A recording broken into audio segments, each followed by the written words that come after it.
अस्सलामुअलैकुम, मैं हूं मोहम्मद जुनैद और आप देख रहे हैं जियो न्यूज़ की खुसूसी बजट नशरियात। आज इकोनॉमिक सर्वे पेश किया जाएगा और वफाकी बजट कल पेश किया जाना है। इससे मुतालिक इस खुसूसी नशरियात में न सिर्फ हम आदाद व शुमार, अब तक की तमाम सामने आने वाली मालूमात आपके सामने रखेंगे, बल्कि मुल्क के बेहतरीन माहिरीन से आपके सामने वो गुफ्तगू रखेंगे जो बजट से मुतालिक आपकी मालूमात में इजाफा कर सके। वफाकी बजट से पहले मुल्क की मुआशी कारकर्दगी से मुतालिक अहम दस्तावेज़ कौमी इक़्तिसादी सर्वे आज पेश किया जा रहा है। इक़्तिसादी सर्वे एक ऐसी दस्तावेज़ है जिसमें गुज़रे माली साल की समाजी और इक़्तिसादी कारकर्दगी का तफसीली जायज़ा पेश किया जाता है।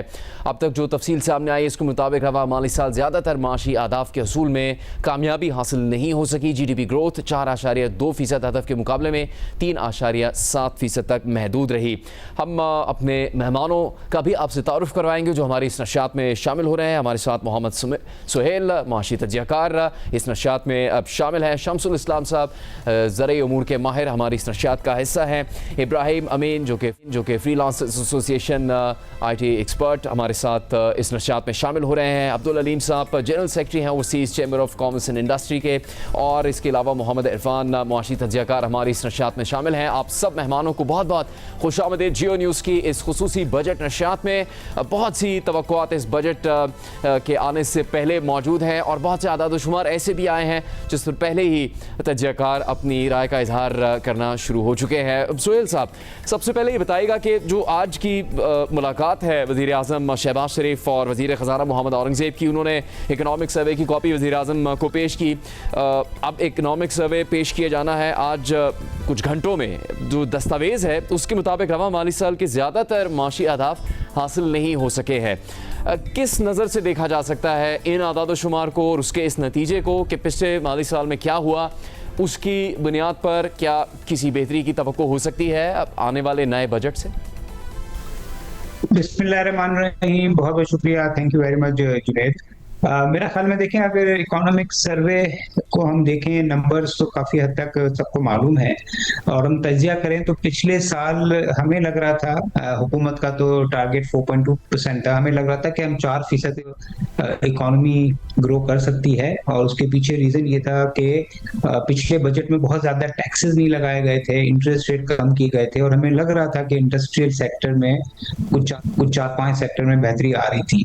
बट ये जंग जब से शुरू हुई है फरवरी 28 से, तो थोड़ा सा स्लो डाउन बढ़ गया है तेल की कीमतों की वजह से, फिर अनसर्टेनिटी है, लोगों ने अपनी इन्वेस्टमेंट रोक दी है, तो ये जंग की वजह से हमें लगता है कि 0.3% का इफेक्ट आया है। तो ओवरऑल अगर मैं कहूँ तो पिछले साल की जो परफॉर्मेंस है वो एक एवरेज परफॉर्मेंस रही है। और अगर मैं इसको पिछले 10 साल के तनाजुर में देखूँ या 8-9 साल के तनाजुर में देखूँ तो जुनैद ये बेहतर है, क्योंकि पिछले 8-10 साल में GDP की ग्रोथ जो है वो 3% से कम रही है। और ये इंटरेस्टिंगली हमारी फाइंडिंग है कि जब से पाकिस्तान बना है 60 साल में, तकरीबन 70 साल में पाकिस्तान की GDP एवरेज औसतन 5% बढ़ी है, और पिछले 10 साल में 3 से भी कम बढ़ी है। तो ये पिछले 8-10 साल जो सख्त रहे हैं उसके तनाजुर में कदरे बेहतर है।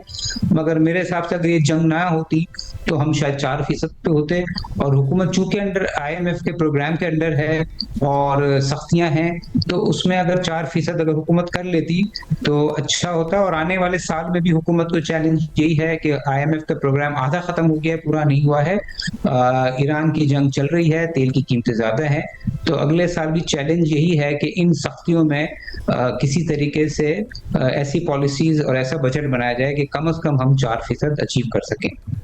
राइट। अब्दुल हलीम साहब, अब जो जिस तरह सुहेल साहब ने कहा कि माजी का आदाद शुमार से मवाजना करें तो बेहतरी है, मईशत का हजम 11.3% बढ़ा और 43 अरब 90 करोड़ इजाफे से 452 अरब 10 करोड़ डॉलर हुआ है।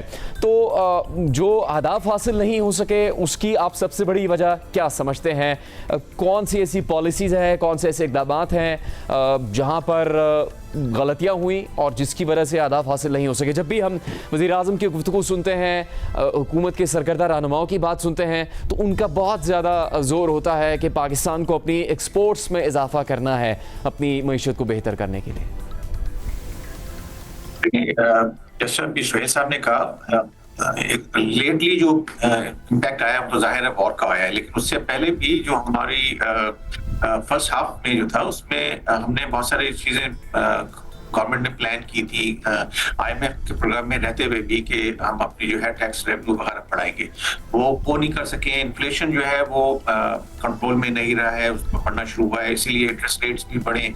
तो all in all I think focus हमारा जो है जो नजर आता है वो फर्स्ट हाफ में इतना नहीं था उसको इकोनॉमी को स्ट्रिक्टली मैनेज करने के लिए अकॉर्डिंग टू द प्लान। तो वो कुछ बाद में सिचुएशन और भी मतलब इंटरनेशनल सिचुएशन खराब हुई है जिसकी वजह से असर पड़ा है। लेकिन all in all I think हमारी अपनी फोकस जो है वो इतनी नहीं रही है इकोनॉमी पे, खास तौर से रेवेन्यू के साइड पे जितनी हमें करनी चाहिए थी। एक्सपेंडिचर भी हमने कोई कम नहीं किए इस दरमियान में। तो all in all I think हमें जरा गौर करना चाहिए कि ये क्या वजह है कि जो हमने, अब तो समझ में आता है कि फरवरी से सिचुएशन आ गई है, ऑयल प्राइसेस बढ़ी हैं, लेकिन उससे पहले भी जो हमारी सिचुएशन थी वो कोई इतनी ज्यादा सेटिस्फैक्टरी नहीं थी। राइट शम्स साहब, पूरी दुनिया ने जो ज़राअत है उस पर बहुत ज़्यादा तवज्जो दे के तरक्की की है, और सबसे ज़्यादा हमारा देरीना दोस्त करीबी तरीन मुल्क चाइना, उसने बेशुमार तरीक़ों से तरक्की की है ज़राअत के शोबे में, अपनी अजनास की पैदावार बढ़ाने में। पाकिस्तान में हर साल कोई ना कोई बजट के करीब ऐसी खबर ज़रूर आती है कि जो सबसे अहम कोई अजनास हो, पाकिस्तान की फसल हो, उसकी पैदावार में कमी की खबर आ जाती है। अब गुज़श्ता रोज़ ही आम की पैदावार, जो कि जैसा पाकिस्तान जैसा आम पूरी दुनिया में कहीं दस्तयाब नहीं है, जो जायका पाकिस्तानी आम का है, जिससे बहुत मुनाफा पाकिस्तान कमा सकता है उसको एक्सपोर्ट करके, उसकी पैदावार की कमी की खबर कल ही आ चुकी है, और वो कोई मामूली भी नहीं है, बेतहाशा है। तो क्या इस मामले में बिल्कुल भी सही रास्ते पर नहीं जा रहा पाकिस्तान माशी एतबार से अपनी ज़राअत के ऊपर तवज्जो देने के हवाले से? शुक्रिया जुनैद। देखें, एग्रीकल्चर पाकिस्तान की मईशत की रीढ़ की हड्डी है, लेकिन इस रीढ़ की हड्डी को पिछली दिहाइयों से तोड़ दिया गया है। कोई लास्ट 2 डिकेड से अगर आप देखें तो एग्रीकल्चर की ग्रोथ मुसलसल कम हो रही है, और इस साल भी आपने देखा कि लेस देन 3% एग्रीकल्चर की ग्रोथ नजर आ रही है, जो कि टारगेट से कम है। बुनियादी वजह यह है कि हमारी ये प्रायोरिटी में ही शामिल नहीं रही है। बाज माजी की जितनी भी हुकूमतें गुजरी हैं उनकी प्रायोरिटी में एग्रीकल्चर शामिल नहीं है। आपने मिसाल दी चाइना की, और दीगर ममालिक भी हैं, वो एग्रीकल्चर पे फोकस देते हैं और उसके जरिए ना सिर्फ अपना industrial material, raw material produce कर रहे हैं, बल्कि अपनी एक्सपोर्ट्स बढ़ा रहे हैं। और पाकिस्तान एक ऐसा ज़राई मुल्क है जो अब ज़राई मुल्क तो नहीं रहा, ना इंडस्ट्रियल मुल्क रहा है। तो इसके अंदर आप देखेंगे कि जो बुनियादी खाने पीने की चीज़ें हैं, अगर आप गंदम से लें, चीनी लें, आपकी पल्सेस लें, हम सब इम्पोर्ट करने लगे हैं।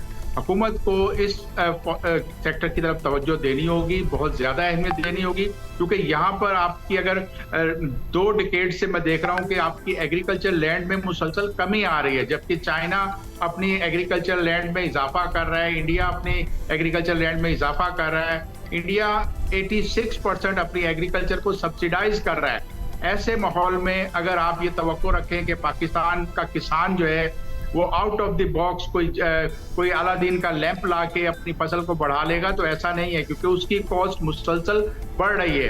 हुकूमत को एग्रीकल्चर की इनपुट कॉस्ट पे तवज्जो देनी चाहिए थी और देनी होगी, वरना हमारी एक्सपोर्ट्स जो मेन आप देखें कि आपके टेक्सटाइल एक्सपोर्ट्स हैं वो हैवीली डिपेंड करती हैं कॉटन की प्रोडक्शन पे।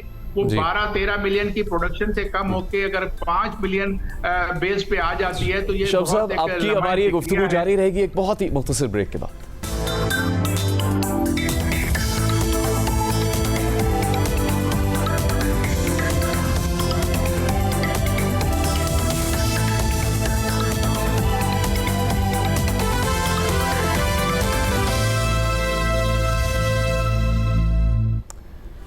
बजट नशियात में आपको एक बार फिर खुशामदीद। पाकिस्तान की ज़राअत के शोबे में होने वाले चैलेंजेस के हवाले से बात कर रहे थे। हमारे साथ एक्सपर्ट्स का पैनल मौजूद है इस खुसूसी नशियात में, और आज इकनॉमिक सर्वे पेश किया जाना है। वो प्रेस कॉन्फ्रेंस भी आपको बराह रास्त जियो न्यूज़ पर दिखाई जाएगी।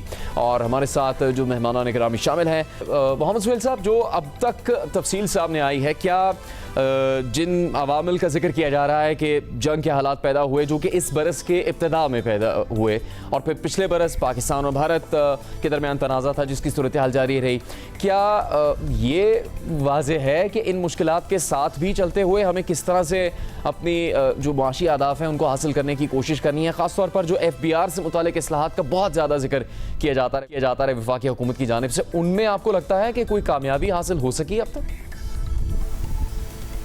देखिए, पिछले साल 3-4 चैलेंजेस थे ईरान वॉर के अलावा। जिस तरह आपने कहा, पाकिस्तान इंडिया का भी था, अफगानिस्तान बॉर्डर पे प्रॉब्लम्स थे और US टैरिफ का भी था। और हमें ये नहीं भूलना चाहिए कि बहुत सारी चीजें कहना आसान है। जब IMF आपके साथ होता है और आप एक प्रोग्राम में होते हो तो आपको हर क्वार्टर कुछ अहदाफ अचीव करने पड़ते हैं, तो फिर आपके पास फ्लेक्सिबिलिटी कम रह जाती है। तो जिस तरह मैंने कहा कि जो चैलेंजेस, उसके बावजूद हमें लग रहा था कि हम 4% तक पहुंच जाएंगे, जो एक बहुत अच्छी ग्रोथ नहीं है मगर पिछले 10 साल के मुकाबले में अच्छी है। बट वो ईरान के एपिसोड ने उसको मुतासिर किया है। अलबत्ता ये जरूर है जुनैद कि अभी जो IMF से जो 2-3 रिव्यूज हुए हैं वो बहुत ही पॉजिटिव गए हैं, तो IMF का भी कॉन्फिडेंस बेहतर हुआ होगा, नंबर 1। नंबर 2, जो हुकूमत ने सूबों के साथ कुछ गुंजाइश 800-900 अरब की पैदा की है। तो मुझे लग रहा है कि जो आने वाला बजट है कल का, वो जो 24-25 का जो बजट था, जो बहुत ही सख्त था, 26 का कदरे कम था, और ये 27 का बजट मुझे लगता है कदरे बेहतर होगा, क्योंकि हुकूमत के पास फिस्कल स्पेस सूबों की एडजस्टमेंट की वजह से भी आ रही है। और चूंकि फिस्कल डेफिसिट पाकिस्तान का 8% था 2023 में, और 2017 से लेकर 23 तक 8% था, जो पाकिस्तान में बहुत ही कम हुआ है, वो अभी 4% हो गया। तो हुकूमत के पास फिस्कल स्पेस मौजूद है।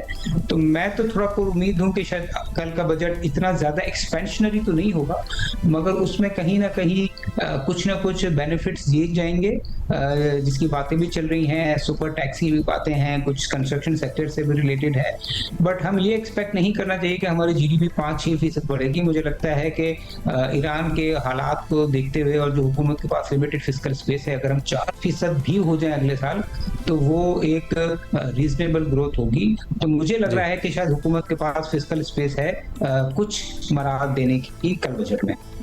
इब्राहिम अमीन साहब, जो एक्सपोर्ट्स का मामला है पाकिस्तान में, कि पाकिस्तान की सनत इस तर्ज पर तरक्की करे कि पाकिस्तान की एक्सपोर्ट्स में इजाफा हो सके और फिर IT के शोबे में इस तरह से इस्लाहात और तरक्की की जाए कि जो ज़र मुबादला है वो पाकिस्तान आ सके, इसमें हम इस वक्त कहाँ खड़े हैं? और अब चूँकि जैसे भी हालात हो, जब बजट आता है और उसके लिए तैयारी की जा रही है, तो उम्मीदें तो वाबस्ता होती हैं कि कोई ना कोई तो बेहतरी की कोशिश की जाएगी। बिस्मिल्लाहिर्रहमानिर्रहीम। जुनैद साहब, थैंक यू वेरी मच। बिल्कुल आप ठीक कह रहे हैं। अगर आप पिछले साल के 24-25 के फिगर्स देखें तो जो फ्रीलांसिंग कम्युनिटी के फिगर्स हैं वो 400 मिलियन से 770 मिलियन, मतलब ऑलमोस्ट 70% एक्सपोर्ट पे फिगर पे राइज आया है।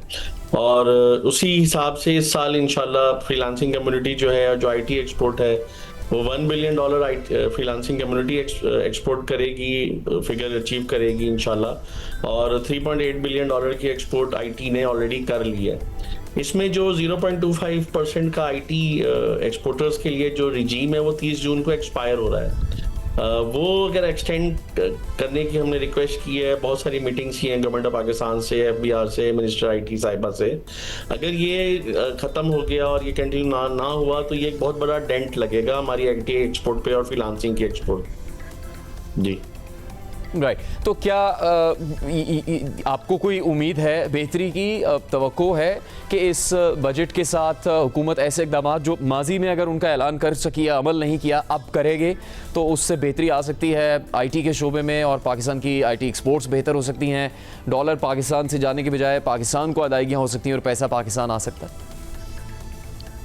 जी बिल्कुल, इंशाल्लाह अगर ये 0.25% रिजीम कंटिन्यू होता है, इसके साथ साथ हमने पेमेंट प्लेटफॉर्म्स जो हैं, जो पेमेंट्स आती हैं टुवर्ड्स पाकिस्तान, जो इनवर्ड रेमिटेंसेज हैं, उसका पाकिस्तानी को पेमेंट प्लेटफॉर्म इस वक्त नहीं है फॉर द फ्रीलांसिंग कम्युनिटी। कोई इतने आसान तरीके से पेमेंट्स आ नहीं रही, और जो चार्जेस हैं वो तकरीबन 3 से 5% हर रेमिटेंस पे वो चार्जेस कट जाते हैं।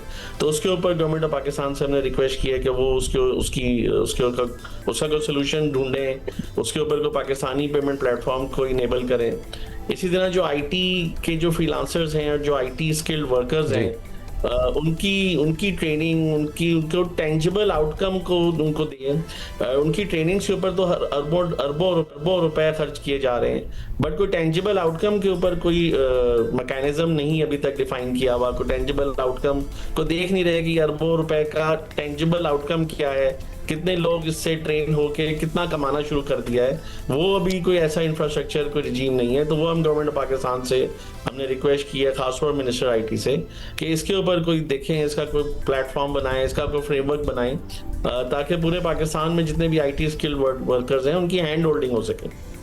जी राइट। इरफान साहब, जो मुआशी अहदाफ है उसमें रेवेन्यू भी हम उसका हदफ हासिल नहीं कर सके, ग्रोथ रेट में भी पीछे रहे हैं, और इसके अलावा जो बहुत ज़्यादा हवाला दिया जाता है कि आईएमएफ के प्रोग्राम में होने की वजह से भी बहुत ज़्यादा गुंजाइश नहीं है ऐसे इकदाम करने की जिससे तरक्की हो सके और डेवलपमेंट के ऊपर ज़्यादा फोकस किया जा सके। तो अब जो आदाद शुमार सामने हैं उससे क्या किसी भी तरह से मुख्तलिफ होने की उम्मीद लगाई जा सकती है नए बजट से?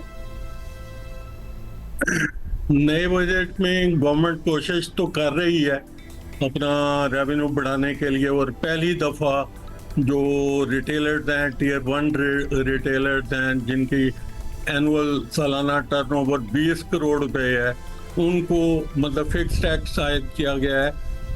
हालांकि नॉमिनल है, लेकिन ये अच्छी शुरुआत है। और शिफ्ट किया गया है सैलरीड क्लास से टुवर्ड बिजनेस क्लास, और सैलरीड क्लास और इनडायरेक्ट टैक्सेस तो गवर्नमेंट पहले ही लगा रही है, लेकिन दूसरे जो हैं मतलब टैक्स पेयर्स, यानी टैक्स बेस को ब्रॉडन करना पड़ेगा, नए टैक्स पेयर को नेटवर्क में शामिल करना पड़ेगा, रिटेलर्स, होलसेलर, ट्रेडर्स, इनको शामिल करना पड़ेगा। और भी काफ़ी सारे सेक्टर्स हैं पाकिस्तान में जो टैक्स नहीं पे कर रहे।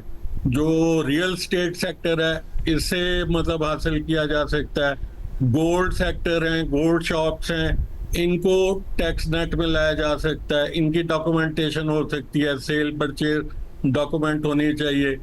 और जो एग्रीकल्चरल सेक्टर है वो प्रोविंशियल लेवल पे तो हो रहा है, लेकिन मैं समझता हूँ कि फेडरल लेवल पे भी जिन लोगों के पास जो लैंड होल्डिंग है वो 50 एकड़ से ज़्यादा है, उन पे पर एकड़ को फिक्स टैक्स लगाना चाहिए और अपने रेवेन्यू को बढ़ाने की भरपूर कोशिश करनी चाहिए।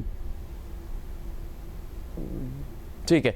अब सुहेल साहब, जो यानी इस वक्त तक की पाकिस्तान की कोशिशें हैं आवाम को रिलीफ देने की, उसमें जब ये कहा जाता है हुकूमत की जानिब से कि आईएमएफ की तरफ से बहुत सी पाबंदियां हैं या बहुत सी ऐसी हदूद हैं जिनके से आगे नहीं जाया जा सकता। अभी भी कहा जा रहा है कि जो पेट्रोलियम मसनूआत पर सहूलत दी गई आवाम को, उसके ऊपर भी तनकीद हुई, लेकिन क्या किसी तरह से भी की गुंजाइश है कि जो हमेशा से एक मशहूर तरीन बात है पाकिस्तान में कि टैक्स बढ़ाने की ज़रूरत नहीं बल्कि टैक्स नेट बढ़ाने की ज़रूरत है, तो उसमें भी क्या आईएमएफ ने पाकिस्तानी हुकूमत को रोका हुआ है कि वो उन शोबों पे टैक्स नहीं लगा सकते जो अभी तक टैक्स नहीं दे रहे, बजाय इसके कि वो उन्हीं शोबों से टैक्स बढ़ा के लेते चले जाएं जो पहले ही टैक्स अदा कर रहे हैं और उनके ऊपर बहुत ज़्यादा बोझ है इस हवाले से? आईएमएफ ने कभी भी ये नहीं कहा किससे टैक्स लेना है किससे नहीं लेना है। वो तो गाइडेंस है उसकी किन सेक्टर से लेना है किससे नहीं है, वो तो कॉमन सेंस है। जिसकी कंट्रीब्यूशन है इकोनॉमिक में या जीडीपी में, इनकम पे, हर बंदा, हर कमाने वाला टैक्स को देना चाहिए। बट चूंकि हमारे यहाँ जो सिस्टम ये है कि कुछ सेक्टर से टैक्स इजीली कलेक्ट हो जाता है, कुछ सेक्टर से मुश्किल से होता है। अगर डॉक्यूमेंटेशन नहीं है, सिस्टम नहीं है, जिस तरह हमने कहा रिटेलर, होलसेलर, उसके सिस्टम्स भी नहीं है, कुछ विल का भी प्रॉब्लम है, इसी तरह एग्रीकल्चर में भी सिस्टम नहीं है। तो इसीलिए फोकस ज्यादा पिछले 3 साल 4 साल में कॉर्पोरेट सेक्टर, ऑर्गेनाइज सेक्टर और सैलरीड क्लास रहा है। अब देखिए इसमें 2 तरह के टैक्स हैं, एक इनकम टैक्स है, एक सेल्स टैक्स है। तो इनकम टैक्स में तो हुकूमत ये कर सकती है और मुझे लगता है करना भी चाहिए और करेगी भी।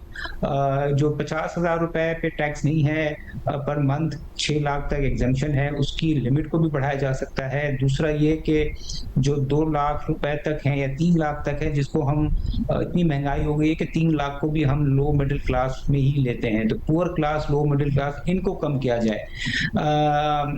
और जहां तक अब देखें ये पेट्रोल है या आप कहें कि जो सेल्स टैक्स है, वो सेल्स टैक्स में अलमिया ये है कि आप भी सेल्स टैक्स देते हैं, मैं भी देता हूँ और एक गरीब आदमी भी देता है। तो सेल्स टैक्स में थोड़ा सा ये मसला रहता है। तो हुकूमत ने डायरेक्ट सब्सिडी का जो कहा है, पेट्रोल महंगा होने की वजह से मोटरसाइकिल्स को, उसमें इश्यूज तो हैं, मगर अगर उसमें अगर सब्सिडी दी गई तो वो सब्सिडी अमीरों को भी जाएगी। अलबत्ता ये जरूर है कि जब 2-3 साल पहले जब IMF प्रोग्राम शुरू हुआ था तो पेट्रोल पे कोई 17-18% GST लगता था, जो हुकूमत ने डिविजिबल पूल को बचाने के लिए उसमें PDL कर दिया। तो आज की कीमत में वो 50-60 रुपए बनता है और हुकूमत 80 रुपए तकरीबन पेट्रोल पे और 80 डीजल पे ले रही है। तो 20 रुपए की गुंजाइश हुकूमत के पास बनती है कम करने की। और अगर ईरान का मसला हल हो जाए, कीमतें कम हो जाए, तो ये एक और एडेड एडवांटेज होगा। तो वो मुझे लगता है कि फिल वक्त तो शायद हुकूमत ना कर सके, बट 6 महीने के बाद या साल के बाद जब IMF का प्रोग्राम खत्म हो तो PDL की सूरत में 20-25 रुपए पेट्रोल की कीमत भी कम हो सकती है। तो बज़ाहिर तो यही लग रहा है कि हुकूमत जो है इनकम टैक्स की शरह जो 2-3 लाख तक के हैं उसमें कुछ कमी करेगी, जिससे इनडायरेक्टली और डायरेक्टली गरीब लोगों को कुछ फायदा हो।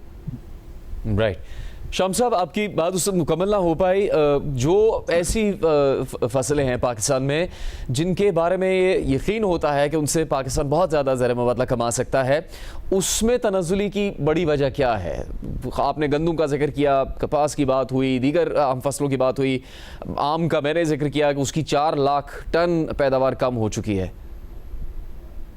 देखिए, 2 बड़े मसाइल हैं जो पाकिस्तान का ज़राई शोबा फेस कर रहा है। एक ये कि हुकूमत की प्रायोरिटी नंबर 1 पे ज़राई शोबा नहीं है।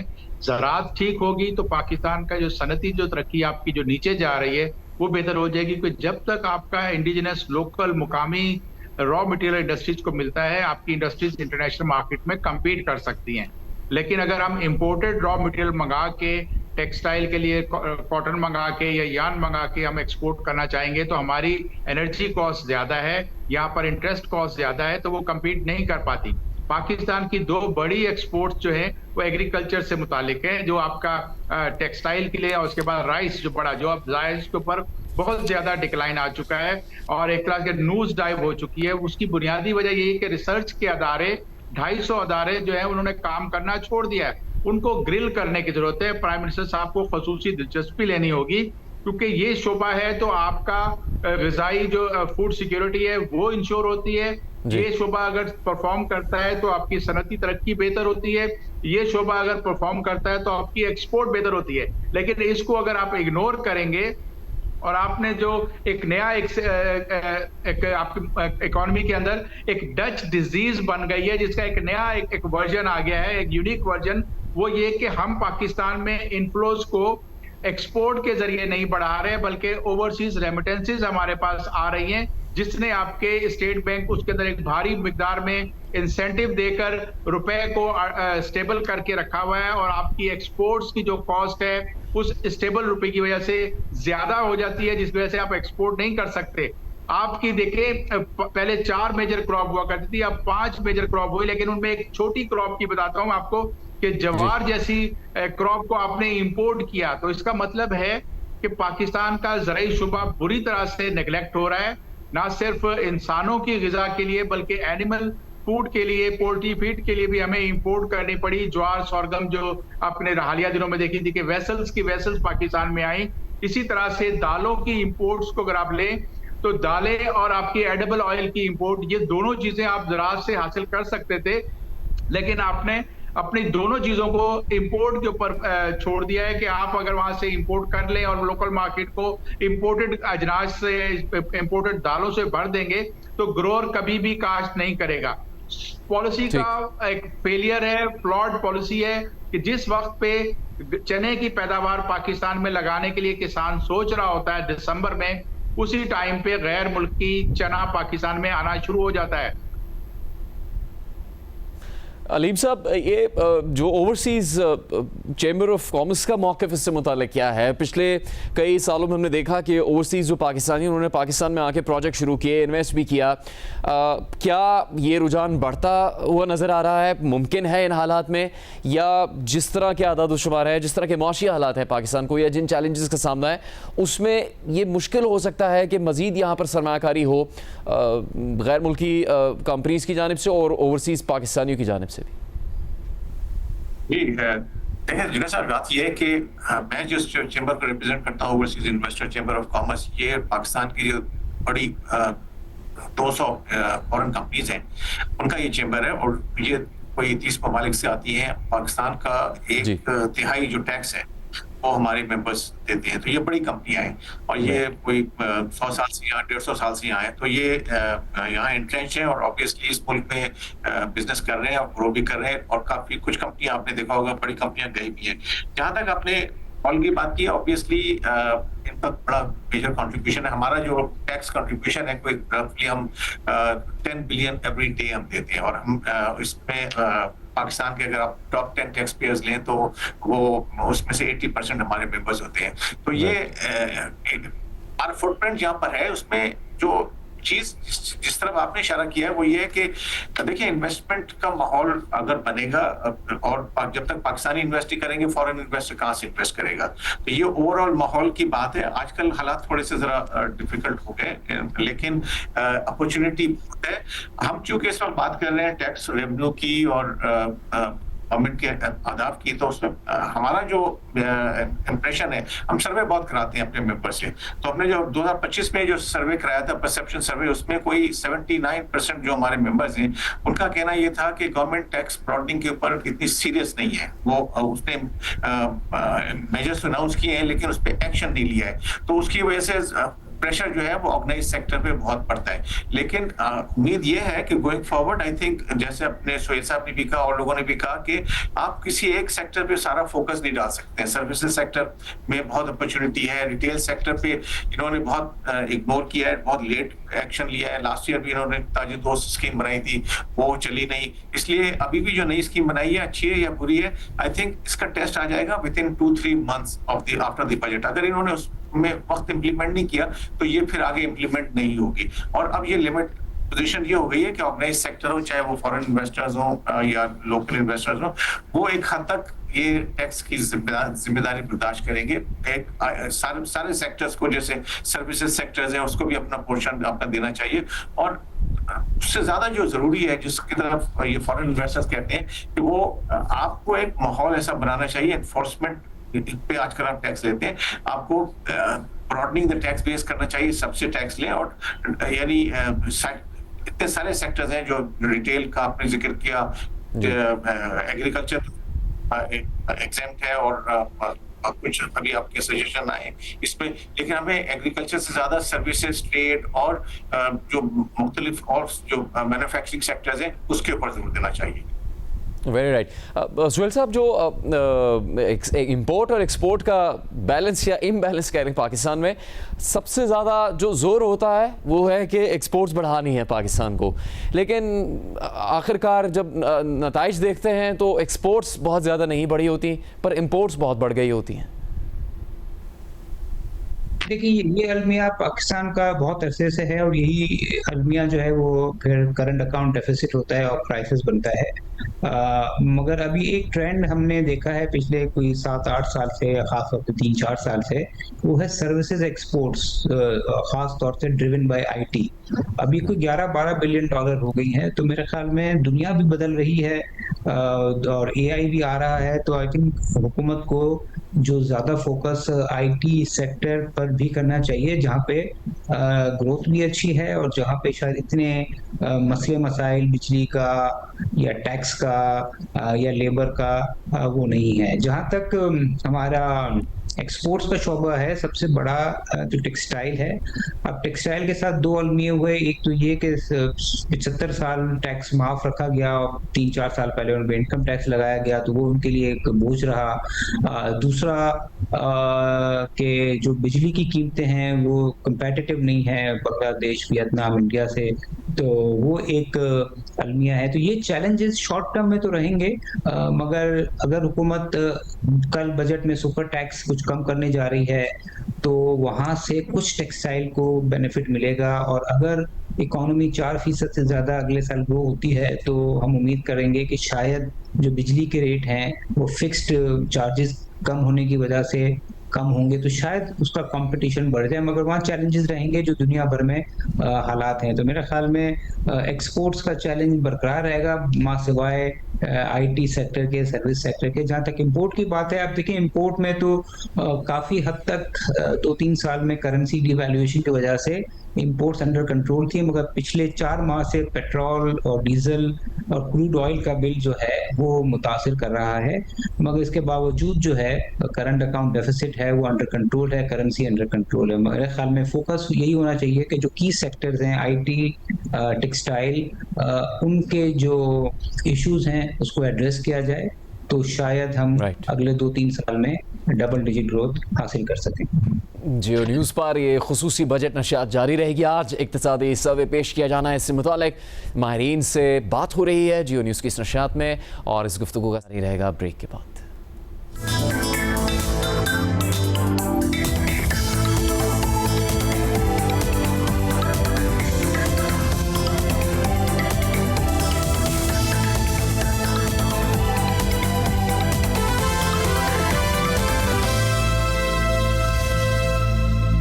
जियो न्यूज़ के इस खुसूसी बजट नशियात में आपको एक बार फिर खुशामदीद। मैं हूँ आपका मेज़बान मोहम्मद जुनैद, और हम इस नशियात में मुख्तलिफ माहिरीन से, कारोबारी शख्सियात से, सनतकारों से और टैक्स अमूर के माहिरीन से भी हम बात करेंगे। अब तक जो आदाद शुमार सामने आए हैं, इक्तिसादी सर्वे आज पेश किया जाना है, लेकिन जो मालूमात सामने आ रही है उसके मुताबिक रवा माली साल ज़्यादातर मुआशी अहदाफ के असूल में कामयाबी हुकूमत को हासिल नहीं हुई है। GDP ग्रोथ 4.2% हदफ के मुकाबले में 3.7% तक महदूद रही। फी का आमदन का सालाना हदफ पूरा नहीं हो सका। ज़रूरी शोबे की अबूरी कारकर्दगी 4.5% हदफ के मुकाबले में सिर्फ 2.89% रही। सनदी शोबे की तरक्की भी 4.30% हदफ के मुकाबले में 3.51% तक महदूद रही है। आज जो आदाद शुमार सामने आ रहे हैं, 11 जून है, 12 जून को बजट पेश किया जाना है, लेकिन इससे पहले पिछले माह के आखिर में भी इससे मुताल्लिक़ तफसील जारी की गई थी कि FPR मई के महीने के भी आदाफ हासिल नहीं कर सका और उसमें 28 बिलियन का शॉर्टफॉल था। दूसरी जानिब इक्तिसादी सर्वे पेश किए जाने के लिए तैयारियां जारी हैं, जिसके मनाज़िर आप देख सकते हैं। वफाकी वज़ीर इत्तलात अता तारड़, वफाकी वज़ीर ख़ज़ाना मोहम्मद औरंगज़ेब अपनी नशिस्तें संभाल चुके हैं। इक्तिसादी सर्वे आज पेश किया जा रहा है, जिससे मुताल्लिक़ कुछ ही देर में प्रेस कॉन्फ्रेंस शुरू हो सकती है। हमारे साथ इस दौरान मुआशी तज्ज़ियाकार, माहिरीन, सनतकार, कारोबारी शख्सियात शामिल रहेंगी इस नशियात में, जिनसे हम पाकिस्तान की मईशत के आदाद शुमार और नए बजट के हवाले से तवक्कुआत के बारे में सवालात करते रहेंगे। हमारे साथ मुआशी माहिर मोहम्मद सुहेल शामिल रहेंगे। इनके अलावा Faisal Anees Majeed senior vice chairman हैं Karachi wholesale grocers association के, और फ़हीम सहगल पियाफ इंडस्ट्रियलिस्ट हैं और LCCIA के सदर हैं, वो हमारी इस नशियात में शामिल हैं। हम उनसे कुछ सवालात रखते हैं। इस दौरान प्रेस कॉन्फ्रेंस भी शुरू हो सकती है, जिसमें वफाकी वज़ीर इत्तलात, वफाकी वज़ीर ख़ज़ाना और वफाकी वज़ीर मनसूबाबंदी एहसन इकबाल मौजूद हैं। कुछ देर में प्रेस कॉन्फ्रेंस शुरू होने जा रही है। सुहेल साहब, आज की अहमियत क्या है बजट पेश होने से पहले, आज के इक्तिसादी सर्वे की प्रेस कॉन्फ्रेंस से पहले?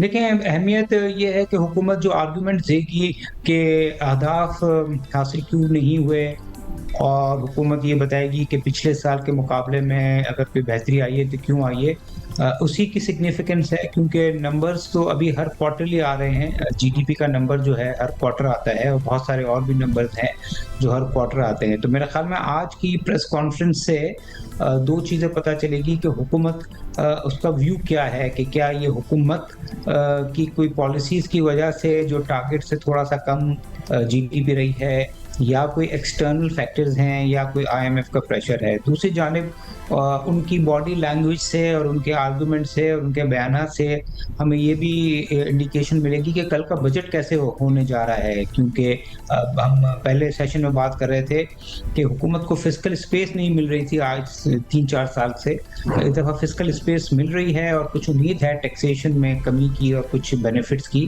तो आई थिंक आज की प्रेस कॉन्फ्रेंस से जो पिछले साल की कारकर्दगी के आर्गुमेंट्स हैं या वजूहात हैं, उस पे हमें देखना चाहिए वो क्या है, और जो आने वाले साल का जो बजट है उसके लिए हुकूमत की क्या स्ट्रेटजी है। ये कुछ चीज़ें आज की प्रेस कॉन्फ्रेंस से क्लियर होंगी।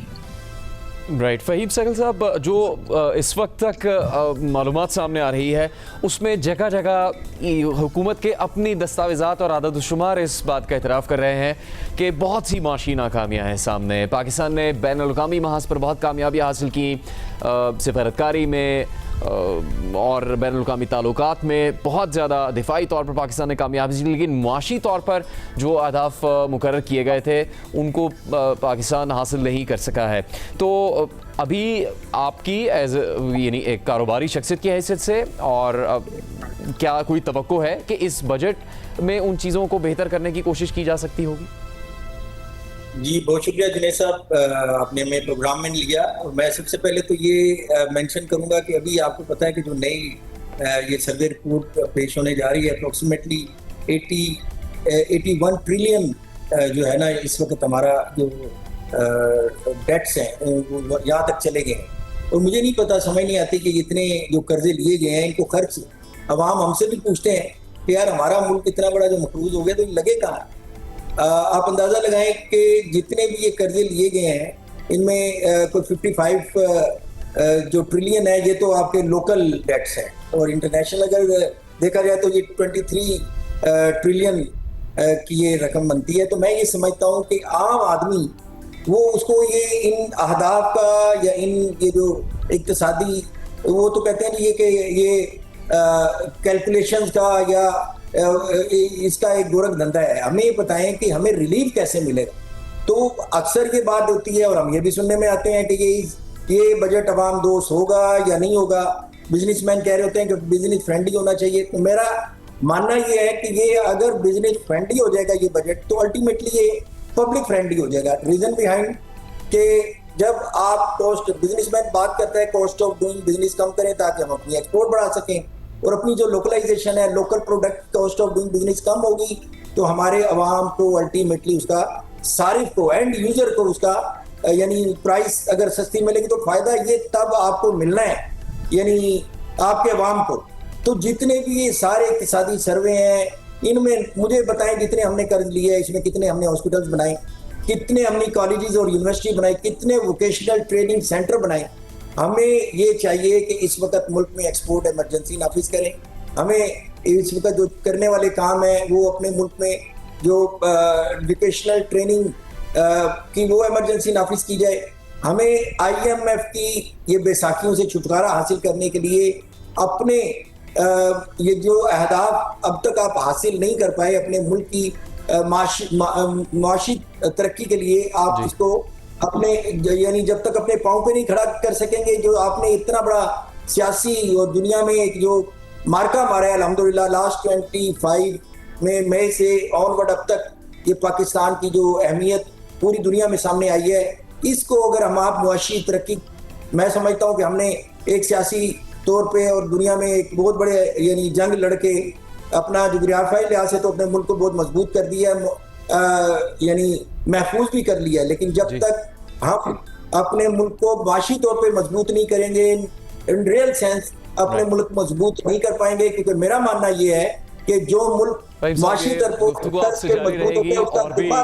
सवालात हैं आपकी खिदमत पेश करेंगे, लेकिन इस वक्त वफाकी वज़ीर ख़ज़ाना की प्रेस कॉन्फ्रेंस शुरू हो चुकी है।